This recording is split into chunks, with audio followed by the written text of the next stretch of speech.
I am the official spokesperson of the Democratic Party in Libya. On behalf of the Libyan people, I would like to thank the British people and Her Majesty's government for helping us getting rid of the brutal dictator Gaddafi. Getting rid of Gaddafi was nothing short of a miracle. We'll always be grateful to Britain. I believe that the Conservative Party, which helped us in this respect, stands for freedom and human rights throughout the world. Unlike Labour Party, which supports dictatorships in North Africa, in the Middle East, and in Central Asia. For example, Mr. Tony Blair and Mr. Peter Mendelsohn used to be on the payroll of Gaddafi.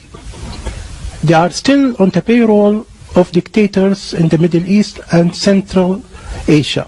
We need to make a very clear distinction between the Conservatives and the Labour Party.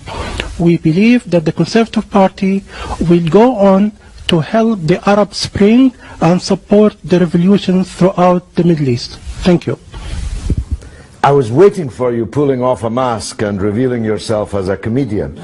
I really cannot believe that you just said the words that you said. The idea that the Conservative Party supports the Arab Spring against dictatorships is so wrong, I don't know whether to laugh or cry. And you obviously haven't been in Libya for a long time. You can't have been. Otherwise you would not dream of coming on international television and discussing Libya as if it were some kind of success. Gaddafi was everything you said he was. And it takes real genius to make Libya worse than it was under Gaddafi. And that's what's been achieved by your friends in the Conservative Party and NATO and their allies, no doubt, in exile in London and elsewhere.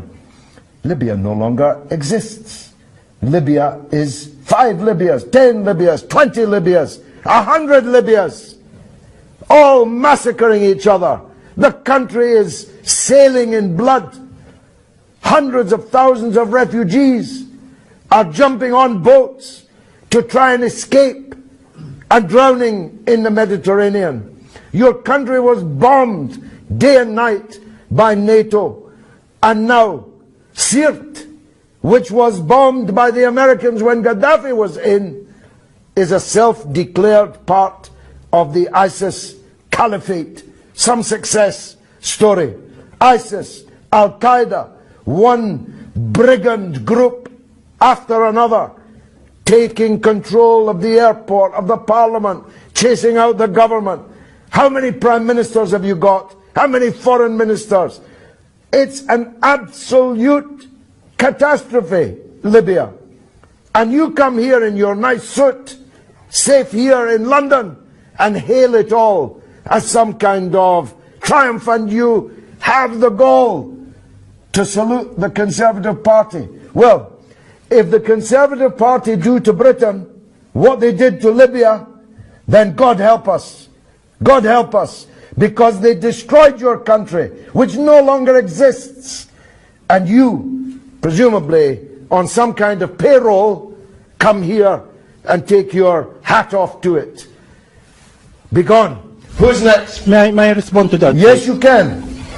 I am on the payroll of nobody, unlike you, who used to be on the payroll of Saddam. No, I've never been on Saddam's payroll, and I don't believe you're not on a payroll. You look very prosperous. How do you earn your living? How do you earn your living? Certainly not from Saddam or Gaddafi. No, I never met Gaddafi, and I was never on a payroll of Saddam. And by the way, those who claimed that I was had to pay me millions of pounds in damages. So be very careful what you say. Do sue me then. You are on a payroll. How are you earning your living? Who's paying you? The British social security. Well, you're doing very well on British Social Security. That's truly remarkable. In fact, I think I'll call the police, because you must be a benefits cheat, because you can't possibly have the lifestyle you live on British Social Security. What lifestyle is that? Leave that aside. I don't know if you've just checked out for the afternoon from some kind of psychiatric unit, but if you are coming here on international television to claim that what's happened in Libya is a success, then you must be insane. If you're not on a payroll, you can only be saying this because you are unwell. Your country has ceased to exist, and you want to thank David Cameron for it?